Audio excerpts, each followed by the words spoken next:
DC Comics.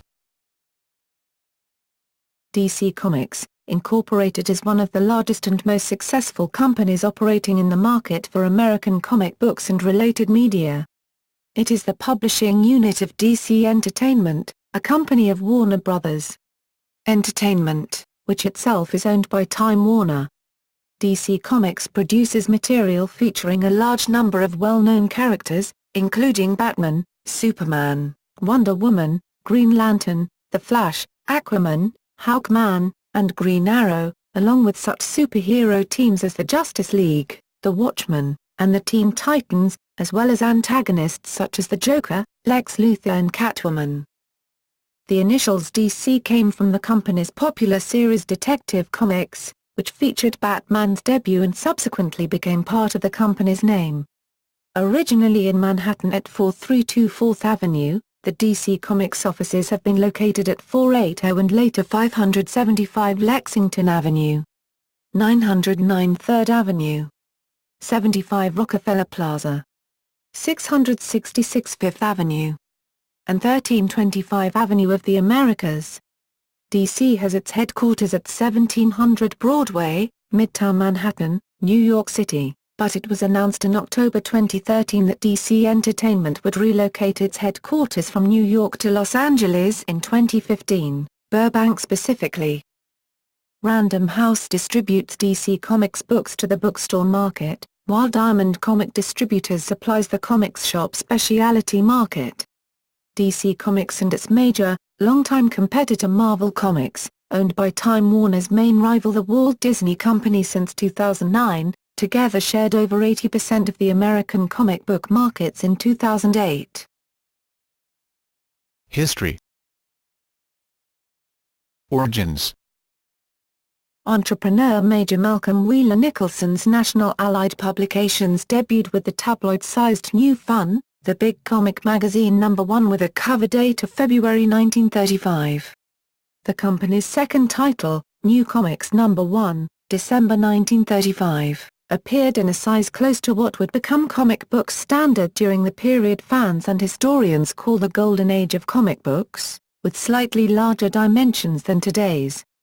That title evolved into Adventure Comics, which continued through issue number 503 in 1983, becoming one of the longest-running comic book series. In 2009 DC revived it with its original numbering. Wheeler Nicholson's third and final title, Detective Comics, advertised with a cover illustration dated December 1936, eventually premiered 3 months late with a March 1937 cover date. The themed anthology series would become a sensation with the introduction of Batman in issue number 27, May 1939. By then, however, Wheeler Nicholson had gone. In 1937, in debt to printing plant owner and magazine distributor Harry Donenfeld, who also published pulp magazines and operated as a principal in the magazine distributorship Independent News, Wheeler Nicholson had to take Donenfeld on as a partner in order to publish Detective Comics #1. Detective Comics, Incorporated was formed, with Wheeler Nicholson and Jack S. Leibowitz, Donenfeld's accountant, listed as owners.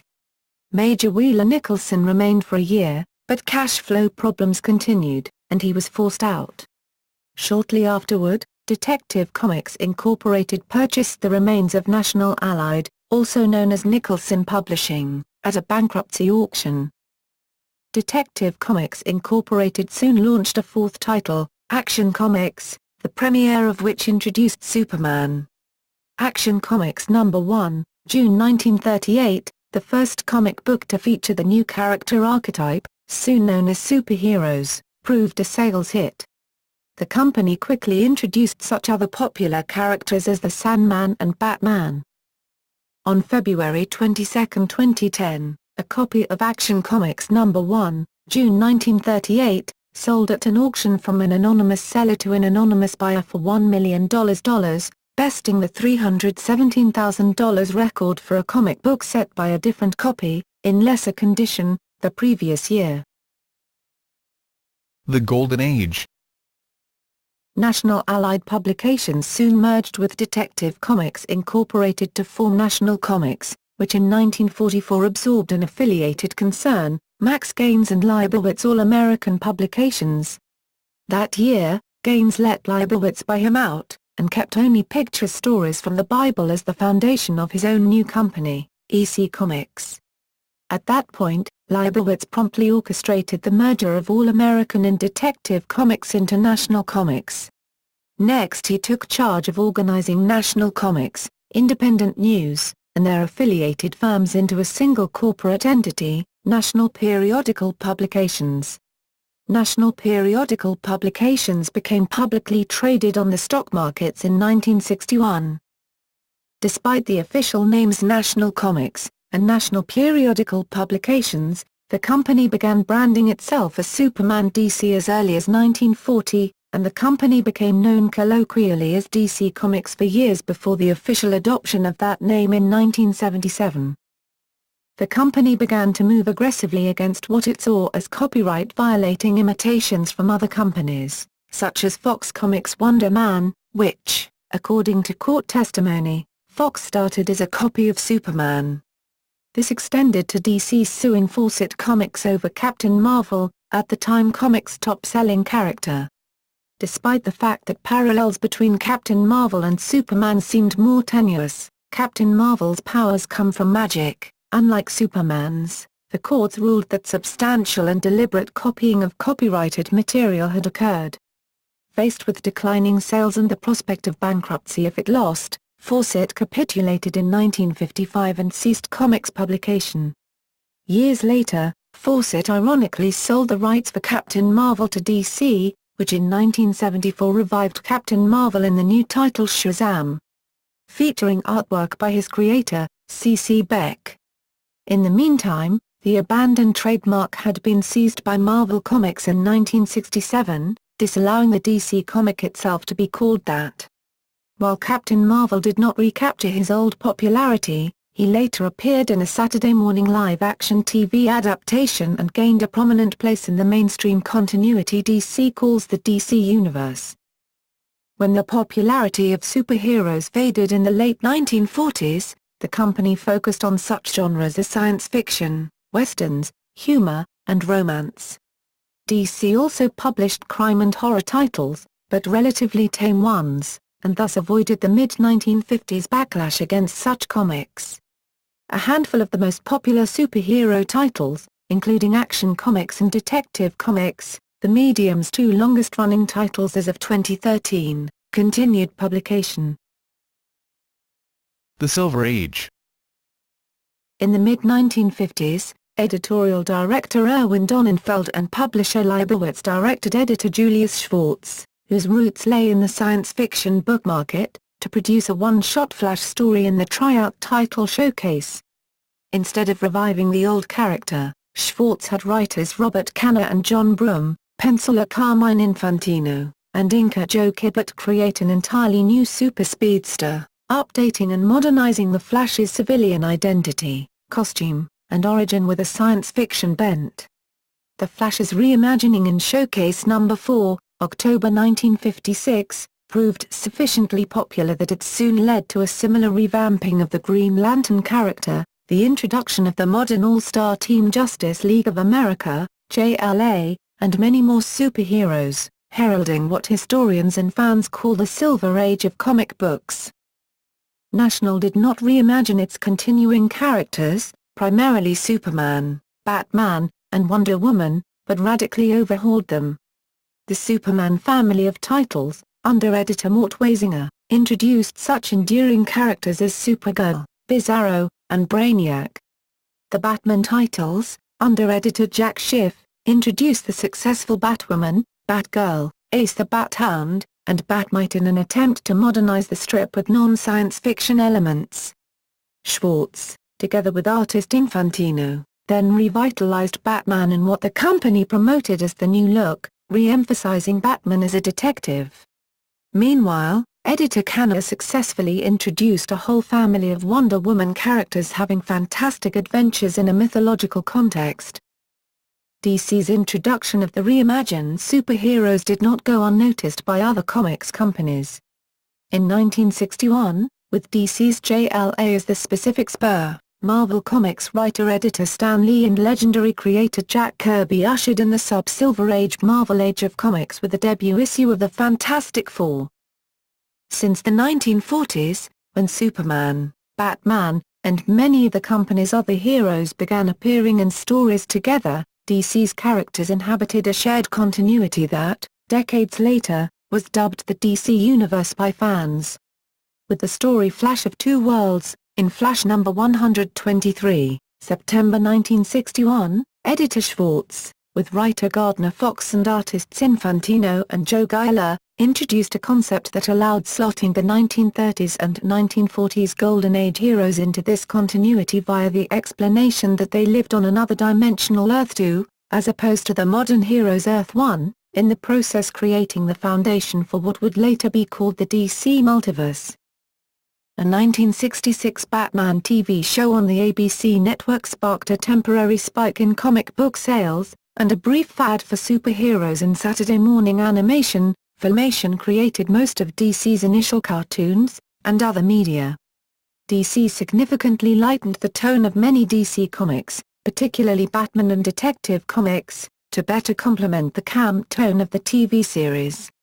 This tone coincided with the famous Go-Go Check's checkerboard cover dress, which featured a black and white checkerboard strip at the top of each comic, a misguided attempt by then managing editor Irwin Donenfeld to make DC's output stand out on the newsracks.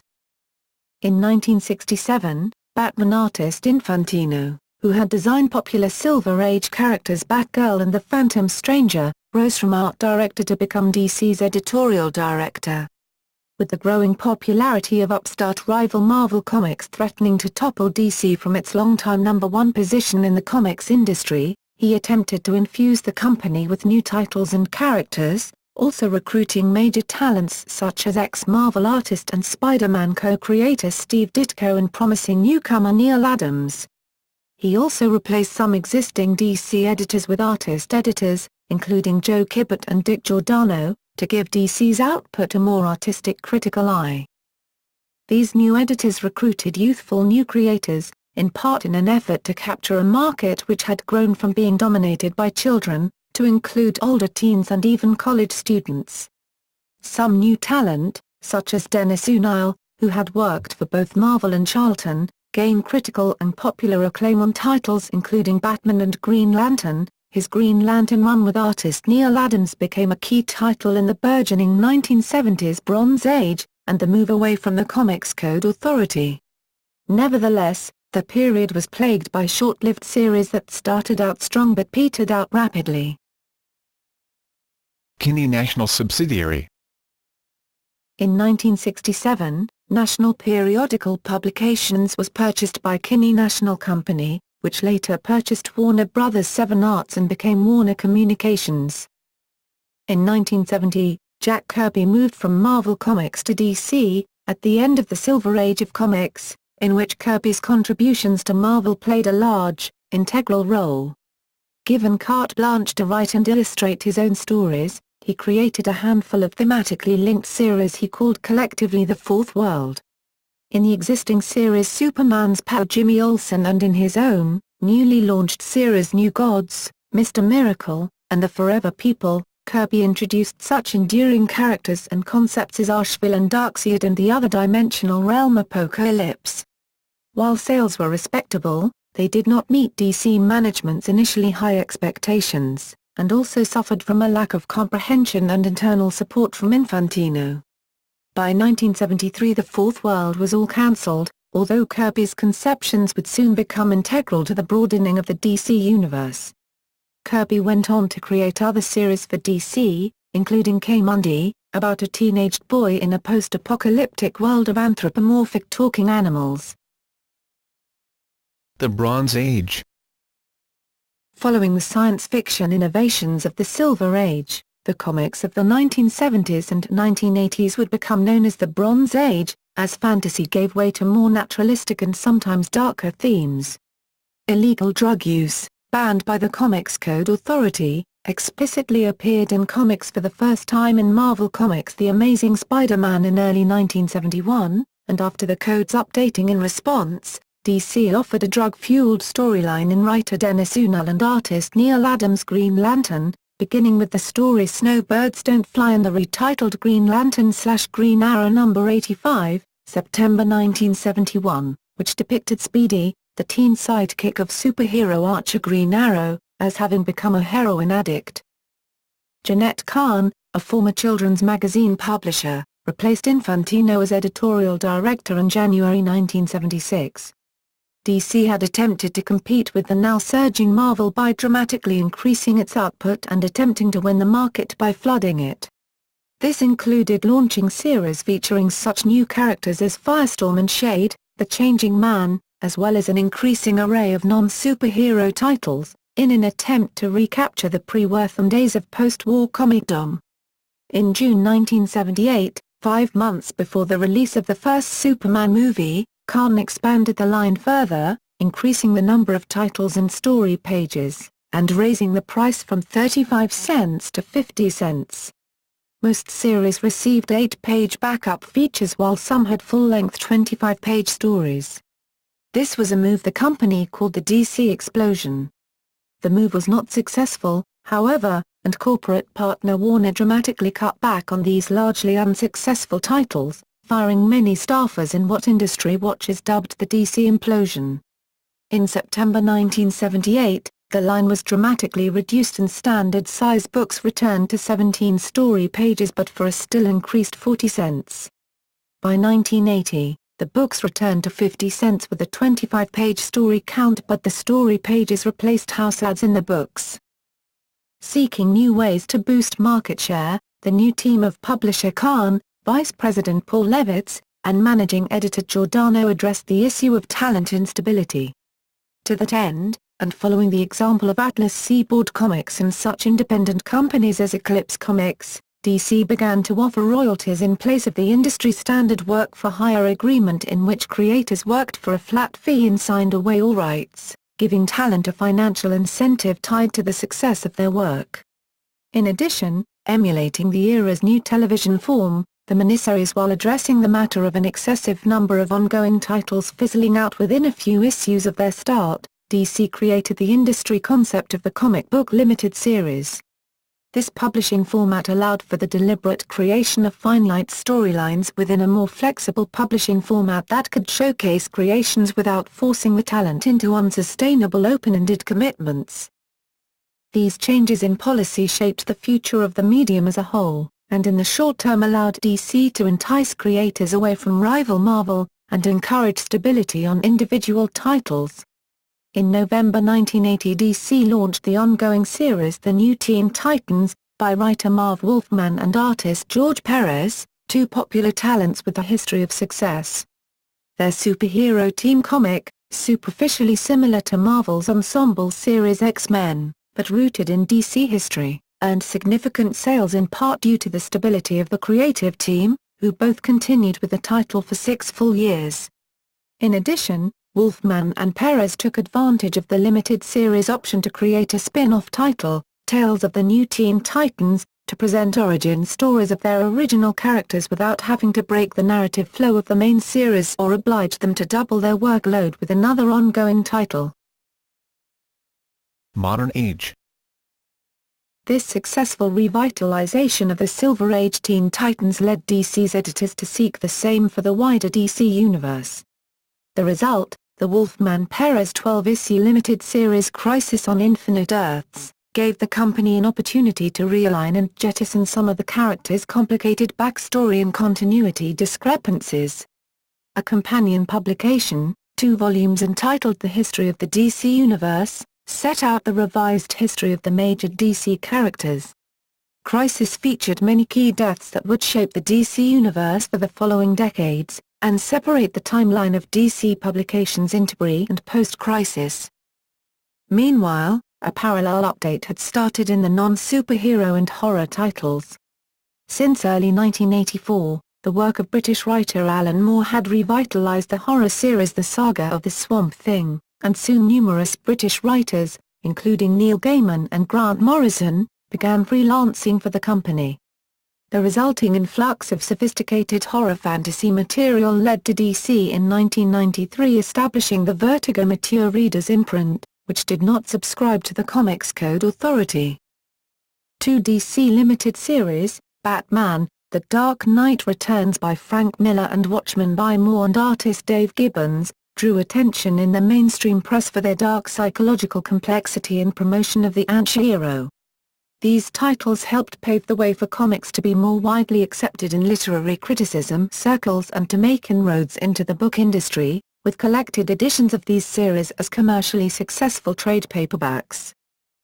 The mid-1980s also saw the end of many long-running DC war comics, including series that had been in print since the 1960s.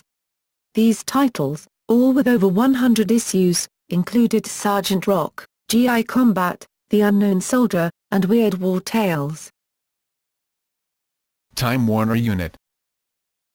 In March 1989, Warner Communications merged with Time Incorporated, making DC Comics a subsidiary of Time Warner. In June, the first non-camp Batman movie was released, and DC began publishing its hardcover series of DC Archive editions, collections of many of their early, key comic series, featuring rare and expensive stories unseen by many modern fans. Restoration for many of the archive editions was handled by Rick Keane with color restoration by DC's longtime resident colorist, Bob LaRose. These collections attempted to retroactively credit many of the writers and artists who had worked without much recognition for DC during the early period of comics, when individual credits were few and far between.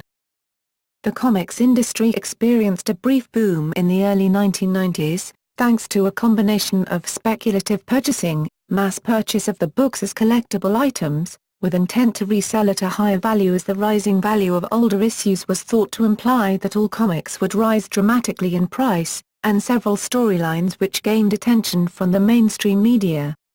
DC's extended storylines in which Superman was killed, Batman was crippled, and superhero Green Lantern turned into the supervillain Parallax resulted in dramatically increased sales, but the increases were as temporary as the heroes' replacements.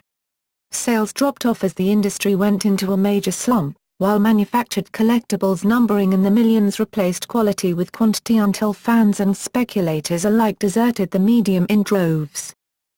DC's Piranha Press and other imprints, including the mature readers line Vertigo, and Helix, a short-lived science fiction imprint, were introduced to facilitate compartmentalized diversification and allow for specialized marketing of individual product lines.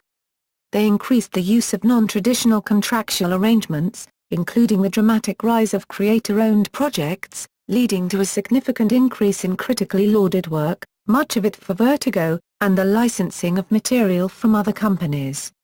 DC also increased publication of bookstore-friendly formats, including trade paperback collections of individual serial comics, as well as original graphic novels.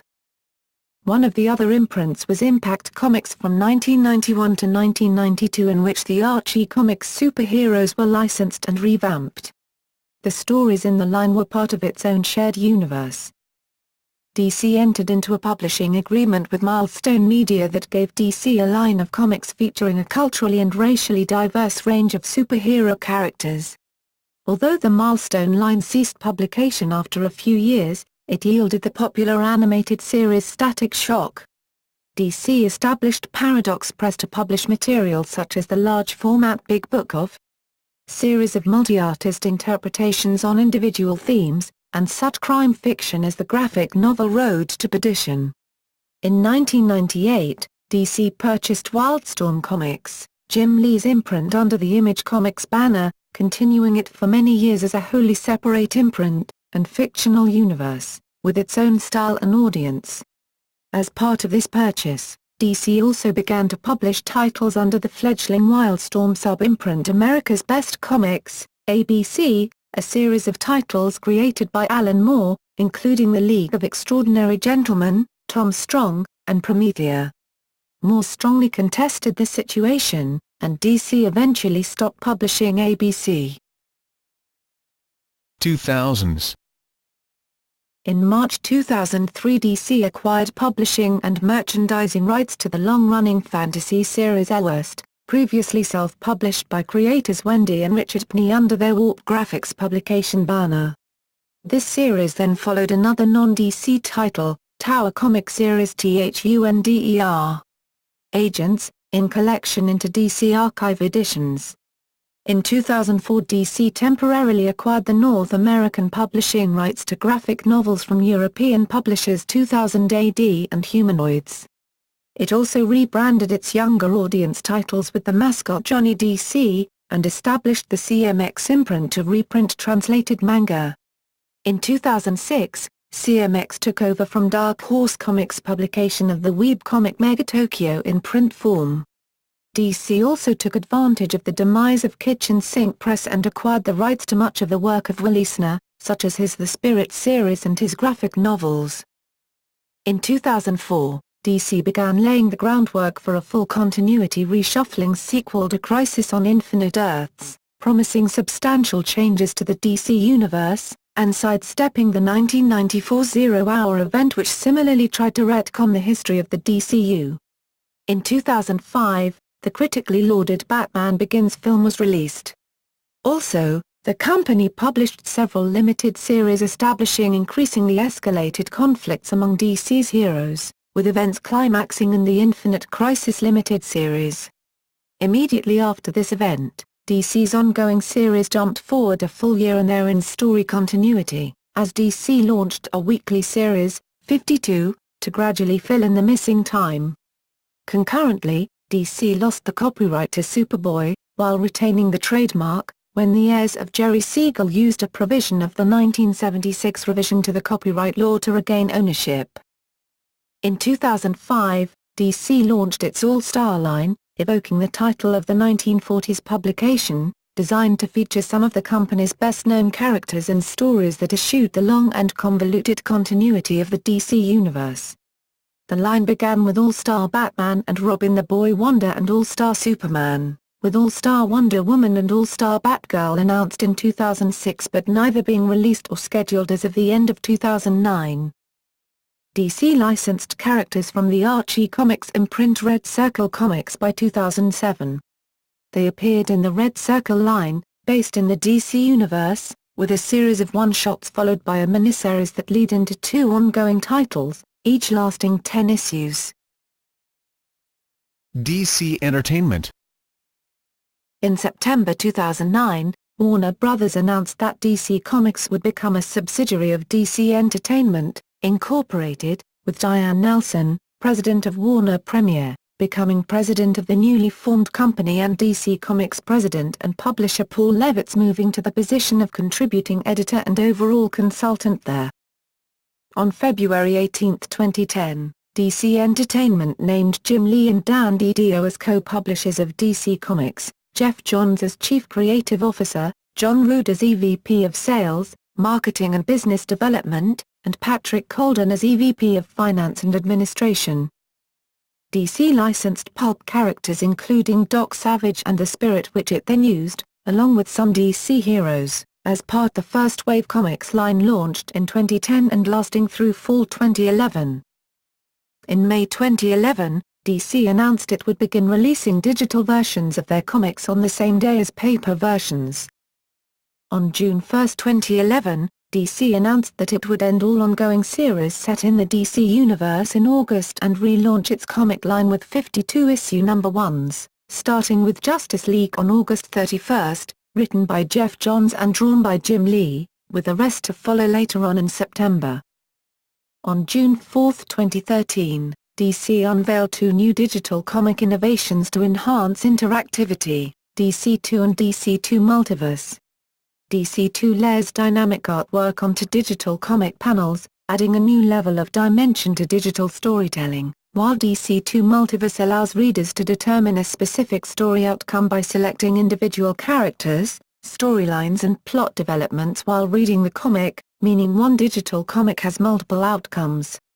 DC2 will first appear in the upcoming digital-first title, Batman 66, based on the 1960s television series, and DC2 Multiverse will first appear in Batman, Arkham Origins, a digital-first title based on the video game of the same name.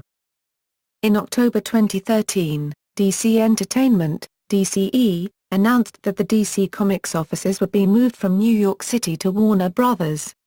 Burbank, California, headquarters in 2015, joining the other DCE units, animation, movie, TV and portfolio planning, that moved there in 2010.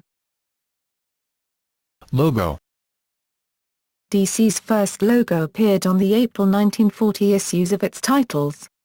The letters DC stood for Detective Comics, the name of Batman's flagship title. The small logo, with no background, reads simply, a DC publication. The November 1941 DC titles introduced an updated logo. This version was almost twice the size of the previous one, and was the first version with a white background. The name Superman was added to a DC publication, effectively acknowledging both Superman and Batman.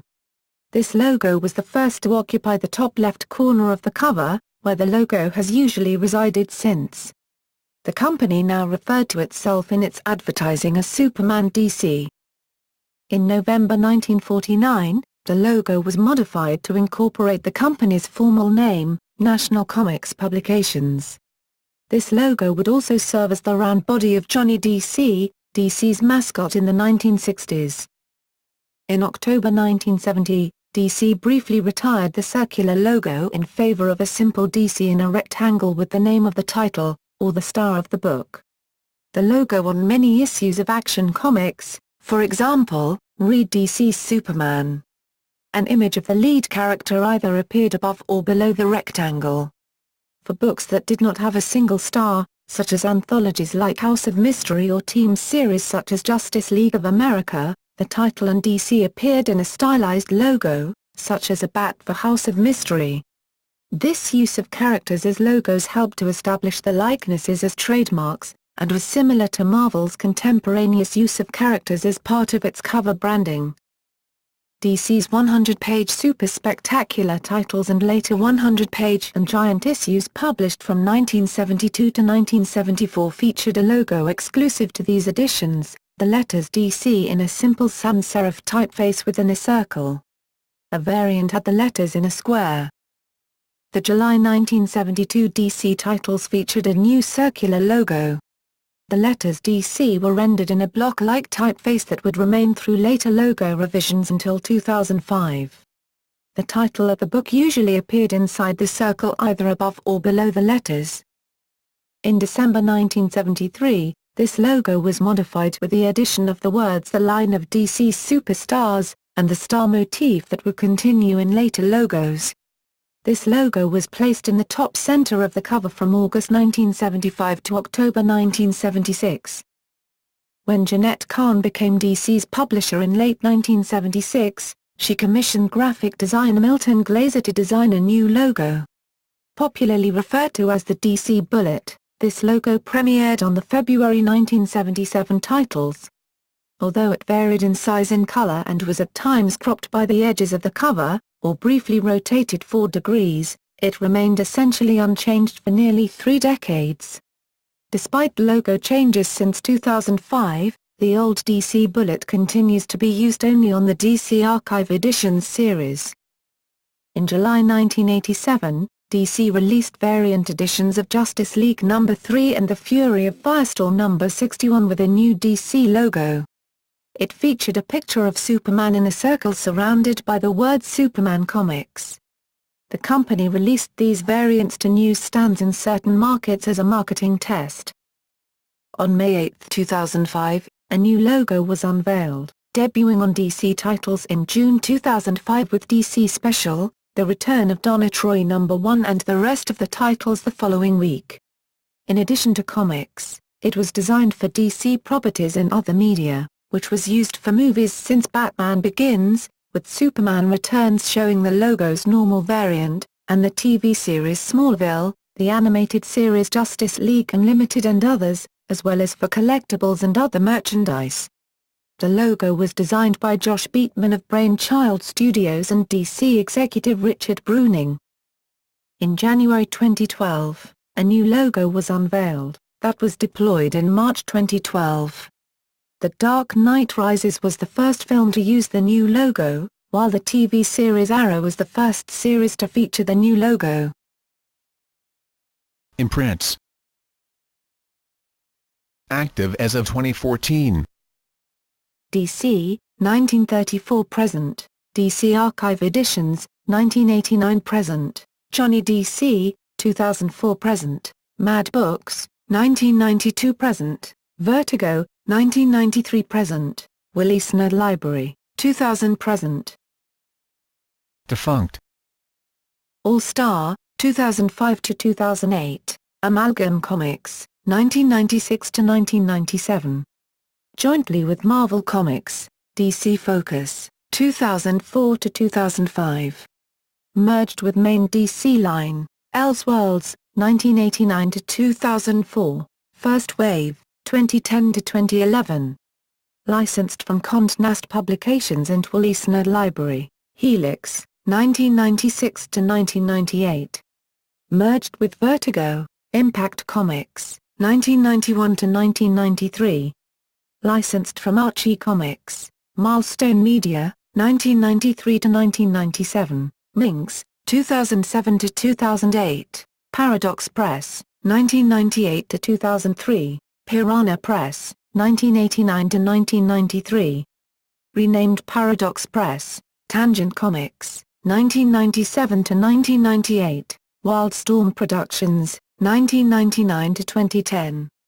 America's Best Comics, 1999-2005, Cliffhanger, 1999-2004.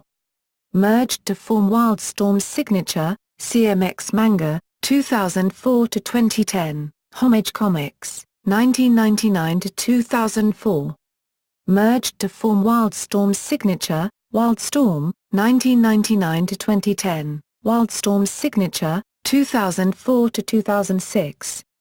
Merged with main Wildstorm line, America's Best Comics, 1999-2005, Cliffhanger, 1999-2004.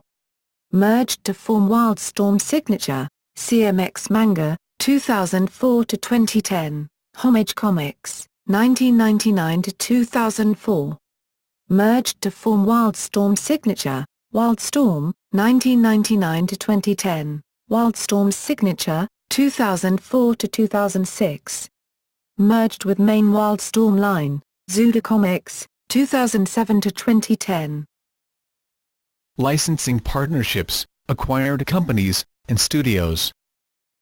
2000 AD, some properties licensed 1994-1996 and 2004-2005. All American Publications, merged 1944. Archie Comics, superhero properties licensed 1991-1993 as part of Impact Comics. Properties licensed again in 2008-2011. Bad Robot Productions, some properties licensed 2008-2010.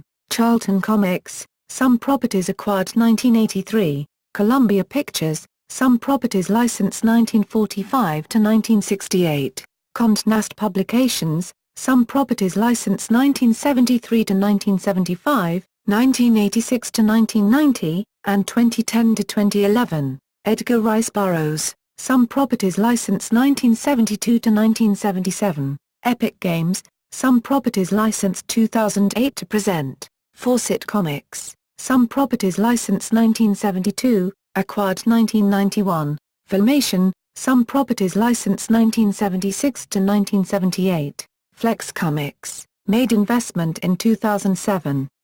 Jointly owned with other companies. Hanna-Barbera, merged 1996. Harmony Gold USA, some properties licensed 2002-2006. Kenner, some properties licensed 1985-1987. Humanoids Publishing, distribution rights for English-language reproductions in America 2004-2005. King Features Syndicate, some properties licensed 1988-1990. Larry Harmon Pictures, some properties licensed 1972. Lego, some properties licensed 2001-2008, 2010 to present. Leisure Concepts, some properties licensed 1968-1969.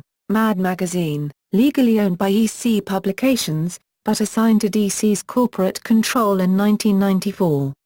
Both companies are part of Warner Bros. Entertainment, Martin Manulis Productions, some properties licensed 1960 to 1964, Mattel, some properties licensed 1982 to 1983 and 2012 to present, May Company, some properties licensed 1950 to 1961, Metro-Goldwyn-Mayer, some properties licensed 1975, Milestone Media, partnered in 2009, NBC, some properties licensed 1947 to 1960 and 2006 to 2010, Paramount Pictures, some properties licensed 1949 to 1971, 1984 to 1996, and 2000 to 2001, Quality Comics, some properties licensed 1956, later acquired, Revell, some properties licensed 1983 to 1984, Ruby Spears, some properties licensed 1987, some properties acquired 1996, Tatsunoko Production, some properties licensed 1999, Tower Comics, some properties licensed 2002 to present, TSR, Incorporated, some properties licensed 1988 to 1991, Warner Brothers, merged 1969, Warp Graphics, properties licensed from 2003 to 2007, Wildstorm Productions, properties acquired 1999, Willisner Library, some properties licensed 2000 to